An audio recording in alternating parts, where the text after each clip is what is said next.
we're going to talk about getting ahead beyond data integration challenges. Before we begin, who uses data to do their job? Okay, good. Most people, all people. Who finds data to be important in doing their job? There we go. Who finds that they have too many sources of data and can't effectively harness it to do their jobs effectively as they possibly could? Yeah, okay. Some of you were slower, but yeah, you're there. Okay, well, the reason we are talking about data integration challenges is because whether you are an EdTech company or publisher, whether you are an institution, whether you are a teacher who happens to have adopted a variety of products from a variety of different companies, using and harnessing and integrating those data are really critically important for something out what sorts of interventions you might bring to bear for students who might be struggling. Bringing those data together is really important for the insights on how a company is going to act relative to their products and including their products. It's really important for an institution to ensure that it is offering the best pathways to students. It's really important for a teacher who is trying to design the best optimal educational experience for students. So data are critically important for shaping any level of learning efficacy. And I'm really pleased to be joined today. Look at this. I'm really pleased to be joined by Brent Lloyd, who is the president of Aeries. Brent, could you say a little bit about your company and how you tackle generally or how you view data integration for Thank you, Hey everyone, I'm Brent Lloyd. I'm president of Aeries Software. But before I jump into Aeries, just wanted to show my appreciation about today's summit. I think we have a variety of different topics, but hopefully you see a through line. I'm certainly seeing that as I think about the integration. So I do want to call back to some of those things as I talk about it today. Specifically, Aeries is a student information system. So probably known as the student data management system, where a lot of the core data is managed, collected, and reported to the state and federal entities for funding and all those. Beyond that note, we are much more. First of all, we'll be celebrating 30 years next year. So we've been doing this for a while. And it is a third generation business. I am a grandson of the founder, and I'm actually living my dream job. This is what I wanted to do from the day it was founded, which also happened to be when I started my educational journey. Because that was the fine kindergarten, first year of schooling. The traditional question that gets asked, student or child of that age is, what do you want to do when you grow up? I didn't take that traditional approach of astronaut or, firefighter or something of that nature. I said I wanted to be president. At the time, we were called Eagle Software. So I was able to fulfill that lifelong dream about 5 years ago in this role. But again, we are more than just a speed data management system. More than just the leader in California, if you're not familiar with us, because we've been focused almost solely on state for a long time. We have about half the California K-12 schools using Aeries to manage about 3 million students. But really at our core, we're about empowering educators, administrators, and students and parents to make the best decisions with the most amount of information about the student on behalf of finding their way out of K-12. So once they do graduate from that environment, preparing them to do what they would do next. And that traditionally the FAST was always very focused on corporate trainings, but there's been so much progress made in the last many years on career focus. So it's great to hear on the workforce side. But we also hear about that need to be able to pivot, bring back the pivot, but being able to have the skills. So when you talk about learning efficacy, another way of defining that is bringing those skills so those students learn into applying situations. And so having those skills to be able to use those skills no matter what in terms of lifelong learning. All your reflections of life in here, listening to this broad diversity of topics, shows that you are learning, consuming more data, and becoming more knowledgeable. And likewise, with our students, they need to be able to be lifelong learners, be able to pivot towards reskilling, whatever that next need is going to be in their career. And so it's important that we empower those students and everyone, the community around them, stakeholders, to support them to be prepared for whatever they will be prepared for after both. And so that, really is the heart of what Aeries is about. And it's really about bringing as much data to one place, have a single picture, make the best decisions out of this. So, Rick, could you show me, obviously, from a student information systems perspective, you're thinking about data, you're thinking About the use of the data to help students and train. you've obviously got a lot of students coursing through the services you provide in California. Can you reflect on some of the strategies that you and Aeries have used to integrate data to be more actionable or more useful for Yeah, absolutely. It's great having all the data. Eric kind of referenced that earlier. We have such a variety of data. It's not a problem of a lack of access to data. It's really the opposite. We are inundated with data sources. And each of those sources can be so impactful and insightful on its own. But it's really about bringing that data into a single environment, to one picture of the student, to be able to bring those correlations and bring it in. When we talk about looking at long-term outcomes, it's hard to do that when you're really looking at a nearly defined set of data. And so, when you talk about how fragmented siloed systems of data, that's where data integration comes in. So,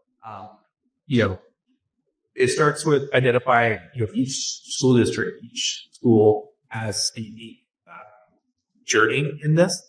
They have different systems that they've adopted. And so you need to start with the collaboration aspect, identify what systems they're using, and then identify exactly where are their priorities, what are some of those things that they want to focus on, social emotional learning, whether it's just the more basic discipline side, chronic absenteeism, so finding which of those to start, and then really focusing on the API side. So when you look at data integration, you want to do a smart way of going about it. And that is one of the issues that we continue to see is from an interoperability standpoint, there are a lot of lenders that still are unwilling to come to the table. And it's progressing well. We're seeing people start to understand it more. But it is becoming more and more of a not. You need to come to the table, be willing to integrate your data and make it that much more actionable for our consumers and industries. The most modern way, of course, going through the API, but also using things like our day standard. We have a candidate here from EdTech, and excellent, and we'll hear from him later. But I look forward to meeting you later because it's a great organization. Likewise, EdFire is another one of those. And those two actually, last week I was at EdFire Summit in San Antonio. So those two, despite being competitors, really came together and said, "Hey, how can these standards really coexist with each other and even support each other?" And so having these great entities that come to the table and say, "Hey, every single one of you EdTech vendors have started on your own. You had to figure it out on your own, and so you have different AE standards, you have different ways of storing things. But we're going to give you sort of a Rosetta Stone. Just tell us where that translates into this thing." And we have a standard. We have a consistent element that you have all of these different variety of systems talking to each other.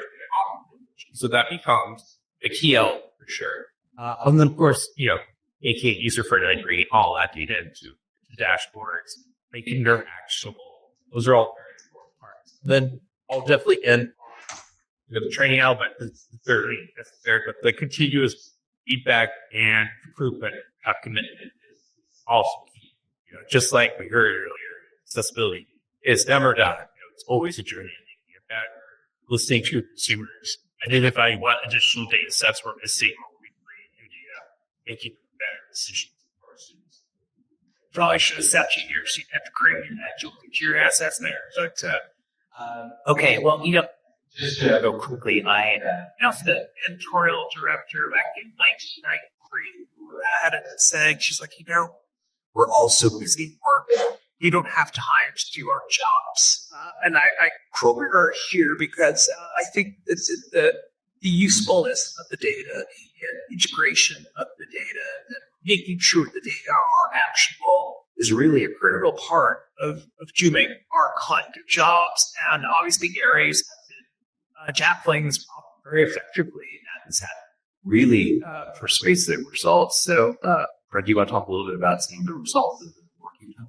Yeah, absolutely. So really it's about, the SIS has so much data here indeed. It's now that master system of record for a student. But really you bring, third-party specific things like assessment. We have those type of vendors that do formative summative assessments. You have statewide sort of tests and assessments. You're bringing that data either back into Aeries or to a data warehouse, data lake, or that consolidated is at the gigantic board. So, for example, one of our customers in California called the Rehire program in Shasta County specifically looked at bringing in the assessment data from their various third-party vendors where the data can come from to focus on how they're doing from those kind of benchmark state level and then comparing it to their formative assessment, pouring all of their knowledge to the summative assessments, kind of reflecting on that. But bringing that together with attendance rates, chronic absenteeism, their in progress kind of grade book scores, being able to consolidate all those things. What they really were able to do is focus that intervention standpoint within the GSS model. If you're familiar with multi-tiered systems of support, really what that's about is bringing interventions or bringing systems of support to our students. So you got the universal that are applied to everyone, broadly across all of our students. You have the next tier up, which is more targeted towards groups of students. And then finally, the more intensive ones that are more individualized interventions support. And so the Rehire program specifically for each data points, we're able to target these interventions much more tightly. That's really a key part of it, is when you don't have this integration, you have this, everything becomes more about lagging in here rather than equal. And when a student is struggling, there really need to look at intervention, bring in support as tightly as possible. And so if you're only looking at one data measure, saying like chronic absenteeism, students becoming more absent, charting, things of that nature, you might think, okay, that's awesome. Sure. But when you correlate that to drops in performance, their ongoing grades, things like levels of engagement, social emotional learning, and indicators from surveys, things like that. All of a sudden, you get you're to really understand that these students are crying out for help, and it's in the data, and you can really bring that fully together. You can bring those interventions quicker. You can help address from more of a whole child standpoint. Understand there's probably something personally that I could call council support, disability, things like that. And so, again, back to Shasta, specifically within the first year of implementing data integration, having these dashboards in place with their analytics solution, they were able to produce 15% increase or decrease in student disengagement metrics, specifically leading towards drop. So the thing is, it's sort of towards drop raised. They were able to produce a 15% increase via changes.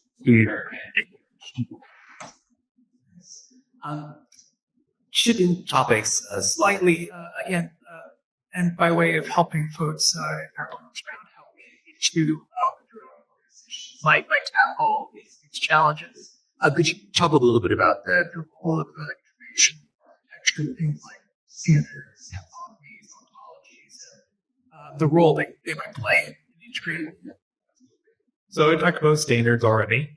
So just bringing that all into one consistent way of looking at a single set of the taxonomies. is kind of taking that and organizing those into categories where the like data are together. So it might be, academic learning, all of these subsets of data with standardized, looking at it go together. So that's really what you're looking at from a taxonomy standpoint. The ontology goes a little bit further in terms of looking at those correlations between data sets. So really, or the metadata, you might look at it that way, looking at cop data interacts with each other and specifically what they can have, that correlation or that direct effect. And so those are really important. You start with the standard taking towards the test, but the ontology is really where you can find those trends that make effects and how these data are affecting people. So ontologies are kind of a strange word that isn't always part vernacular, but it's truly an important part of ultimately creating a cohesive picture across all of these. Okay, we started out today with talking about AI and all various AI now part of our world. Could you reflect on data integration challenges and the importance of various elements of data relative to AI enhanced atmospheric context? Absolutely. So really, you talk about AI, there's a lot of concerns about privacy, exposure, data, things like that. Those are all very important things to account for. But once you do have that, once you brought that as, again, non-negotiable to the table, you have that figured out, you really need to look at, again, bringing this data together. AI is just as reliant as we are in terms of it only has a small subset of data very narrowly defined. That's all it can go off. So it's important the success of AI is just based on the sort of decision making we are on. In terms of we need to have multiple sources of data, we need to bring it into those standards so that it's considering those multiple sources of data in the same way for a single subset of data. And then you need to be able to allow it to look at that ontology of comparing that data across sources. So really it's the same thing that we would have to do manually. But of course, just like we talked about before, AI is all about making it easier for us, helping us pinch those trends in a quicker way, and allowing us humans to verify the data. And to save us time ultimately for administrators or educators to dedicate back to the students.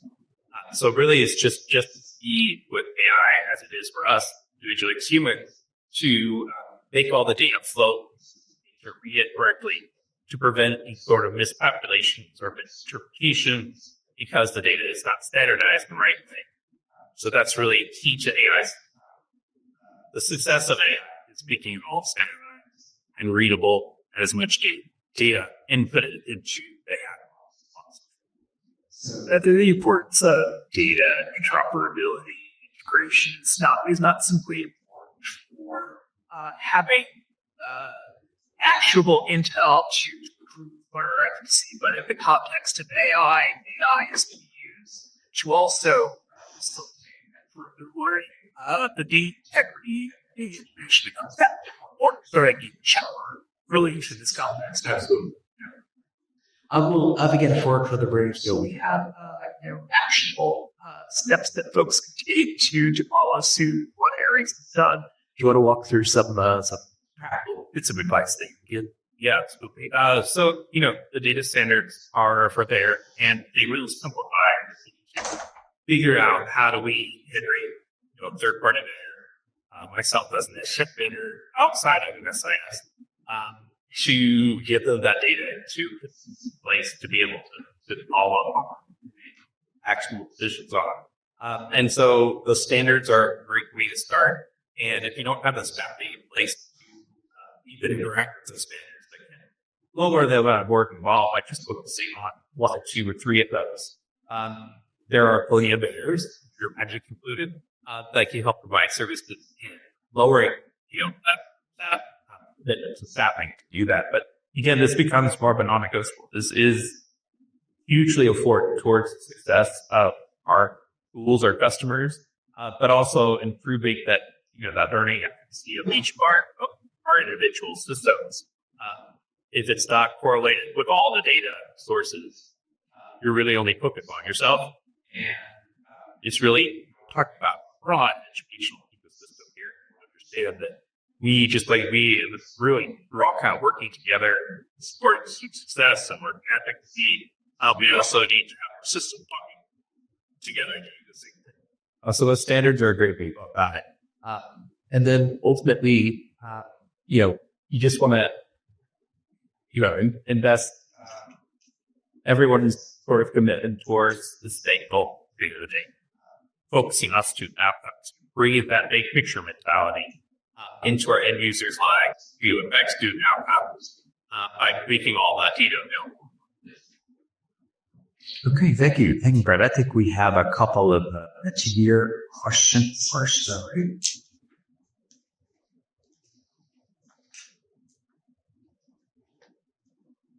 going to spit up because I can't see this screen.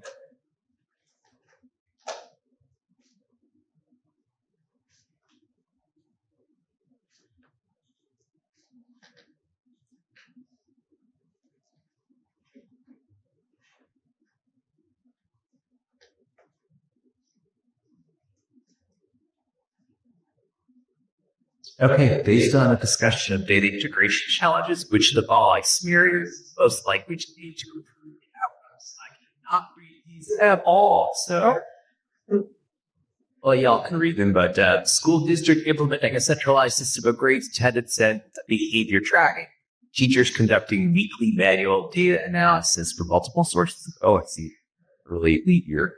Multiple sources to identify trends, integrating assessment data, attendance records, and behavior reports into a unified dashboard, focusing on real-time data, academic performance data, student information system, and not even close integrating assessment data, attendance records, and behavior reports into a unified dashboard.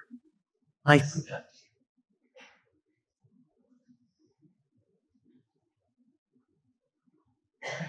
Next question.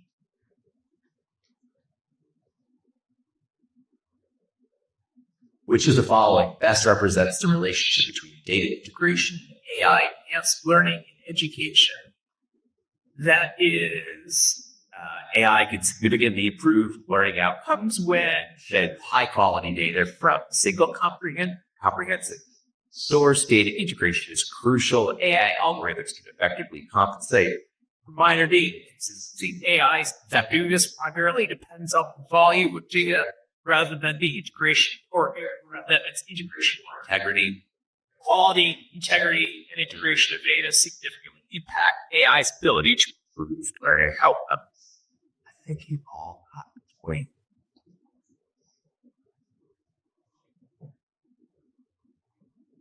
Quality, integrity, and integration of data significantly impact AI's ability to improve. Nicely done, Andy. All right. Based on the examples discussed, which one is the most likely long-term benefit of implementing effective data integration strategies? Streamline administrative processes, leading to cost savings in school operations, enhanced ability to personalize learning experiences for individual students, improved ability to make data-driven decisions, leading to better student outcomes, increased engagement for parents and guardians in their children's education.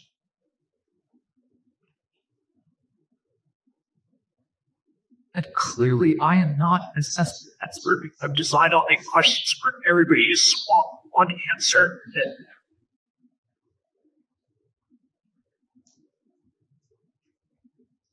Okay, looks like we have yet another winner here. Improved ability to make data-driven decisions lead to better student outcomes. Okay, nicely done. Everyone gets an A. Okay, well, thank you, Brett. I am highly cognizant of the fact that I am standing between you and lunch, which is next. So I'm going to tell you a story. Wait, too. Okay. I think lunch is probably out there somewhere to the left. So I'm not certain, but it's not down there. So you've got an hour for lunch. Please use the opportunity to again meet your colleagues, collaborate, and we'll see you back here in just about an hour.